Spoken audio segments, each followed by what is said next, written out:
இயேசுவின் வருகையின் நோக்கமே மனித குலத்திற்கான மன்னிப்பு தான். நாம் பிறரை மன்னிக்க இயேசு நமக்கு கற்றுத் தருகிறார். அப்போதுதான் உறவின் பூக்கள் மலரும். இன்றைக்கு கிறிஸ்து பிறப்பு பண்டிகையானது பெரும்பாலும் அடையாளங்களை விஸ்வரூபப்படுத்தியும் அர்த்தங்களை வலுவிளக்கவும் செய்கிறது.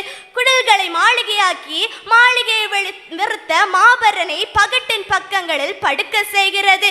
நட்சத்திரங்களும் கிறிஸ்துமஸ் மரங்களும் புடைசூழ கந்தையில் பிறந்த இயேசுவை கரன்சியில் பிறக்க செய்வதா கிறிஸ்து பிறப்பு. உண்மையிலேயே கிறிஸ்து பிறப்பின் செய்தி என்னவென்றால், நாம் நம்முடைய குற்றங்களை வெறுத்து இயேசுவை சொந்த இரட்சகராக ஏற்றுக்கொள்ள வேண்டும். கிறிஸ்துவானவர் நமக்கு பணிவின் அடையாளமாக இருக்கிறார்.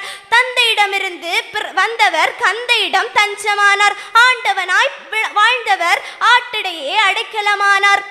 சீடர்களின் கால்களை கழுவினார். நாமும் பிறரை மன்னிக்க கற்றுக்கொள்ள வேண்டும்.